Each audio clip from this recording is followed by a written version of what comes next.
We do get age-appropriate Bibles. I can't read either. I do picture books. So I help him. yeah, she helps me.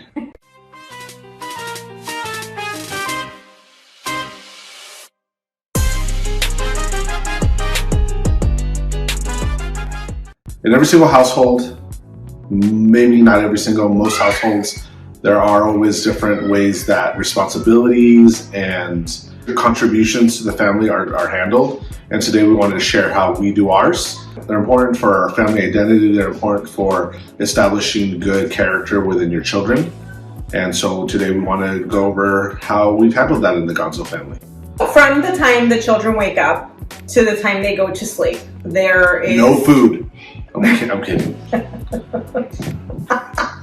We've established certain routines and certain criteria for our family. You know, it is normal for a kid to wake up and want to immediately gravitate, especially for us at homeschool, to the things that are the path of least resistance. To, oh, can I watch something on my tablet or TV, or can I play a game, or can I even just lollygag around the house? Can I just kind of sit here like a bump on a log and do nothing? And we have found that those types of things don't produce good character. They don't produce good behavior in our children. So we have established a set of guidelines, some of the rules that our kids have to abide by, and before they can ever get to what we would term as the privileges, right? So you wake up, your first responsibility is, first of all, to wake up at a decent hour. If you chose to stay up or asked to stay up, it is still his responsibility to wake up at a decent hour. We don't really have that issue with our two middle boys. They tend to wake up fairly early, especially our almost 10-year-old. In fact, when you're watching this, he'll already be 10. His birthday's tomorrow. So that's the first thing: responsibility to waking up at a decent hour. Responsibility of getting up and taking care of your hygiene, like, you know, wash your face, you know, get the crusties out, you know, brush your teeth, all of that stuff. And then, you know, you go about your day. And for our household, definitely number one priority is you spend time with the Lord. You spend time in your word. You spend time, you know, meditating and eating on the word of God. You know, it doesn't have to be, oh, I am not oh my gosh, you have to read for an hour, you have to read for 30 minutes. You have to read and allow the Lord some time to speak to you. And then usually what we do is the kids come and discuss what they read with us. That's one form of discipleship that we have in the Gonzo family, where they'll come and discuss the passages they read. And then I am a fan, a big proponent of just, you know, of doing it that way.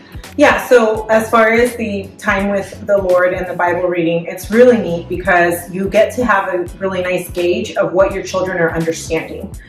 We have ages from 3 years old to 14 years old. Now, our two older children can fully read on their own, and it is so beautiful to watch our children grow in understanding and their personal relationship with God because of us instilling in them very young that they need to spend time with the Lord. And it's also really fascinating to see, you know, I think a lot of times we do our kids a disservice where we think that some of these concepts might be way beyond them. And there are that are definitely some that are like beyond their ability at that moment to comprehend, or there's things that maybe they're like, this doesn't make sense to me. But it's also fascinating to see what does make sense, and the things that the word reveals to them, and the way they apply it. And sometimes I'm even just like, wow, that was really cool that you saw that in there. And those are really great conversations. Yeah, and for our younger two, that would be a responsibility that for myself or my husband, we have to take and read the Word of God to our children because they can't read. We do get age-appropriate Bibles. I can't read either. I do picture books. So I help him. Yeah, she helps me. Audio Bible. It's a lifesaver. We do age-appropriate Bibles for each of the children, and they do each personally have their own Bible. And then once they are able to read, we take the time and get something imprinted for them that we chose as far as the Bible goes. For the homeschool process, we do make sure we try to have breakfast before We start our homeschool day. I guess it's kind of important. Have you eaten today is very important, and we never realized that we had to ask that question, but we do, especially with the older children that want to hurry up and get all of their things done so they can hurry up and have their freedoms. And so after they've had breakfast, we essentially they also need to have at least 20 minutes of reading after they've spent time reading their Bible. And the reason for that is because you need to grow your mind, and your ability to pronounce words and use bigger, larger words is very important to us in our household, so that they are able to read, they are able to write, and they are able to speak well-mannered. Properly, yes, and reading helps that. Excuse me. So it's a book of their choice, but within reason. It cannot be a comic book. So there are some certain guidelines and expectations with the books that they read, but we definitely allow for them to choose a book that they would like to commit to reading. And as far as once they've had their reading time, there is homeschool. Depending on the day of the week, we have some digital school, and then we have some hands-on. And that side of things, children view homeschool, or school for that matter, it's two different, they put it in two different categories. It's either fun or it's work. One of the things I enjoy most about homeschooling is that I get to see my children gravitate towards the things that are fun, but in my mind, I already know that I'm teaching them. So it's a double win for both of us. They're having fun while they're still being educated. So once they've done their homeschool, we also have household responsibilities. Right, and this is very important because especially as kids get older, they need to understand that they are part of a family unit. Mm-hmm. And mom is not the maid or the cleaner of the house. Now she does the majority of it, I would say, but we, as the other members of the family, will definitely need to help and take care of our own responsibilities. And so these are things that we tell our kids, you get to do them just because you're part of the family. Like, this is part of being the Gonzalez family. This is not like, oh, do I get an allowance for this? Do I get any type of benefit from this? The benefit is you get to help. You get to be a servant. You get to partake in the upkeep of the home and different things like that. So those are, and as our kids have gotten older, they've changed. Like, we're not going to have our 6-year-old wash the dishes because they would probably still be very dirty, and then there would be things that are probably broken. So, but our 10-year-old and our 14-year-old definitely more than capable of washing dishes. Or like our 10-year-old will clean the bathroom. We're not going to have our 3-year-old clean the bathroom because she's not going to know what she's doing yet. So those are just, definitely, like, for us, household responsibilities and chores are something that, we want to make sure that our kids are participating in.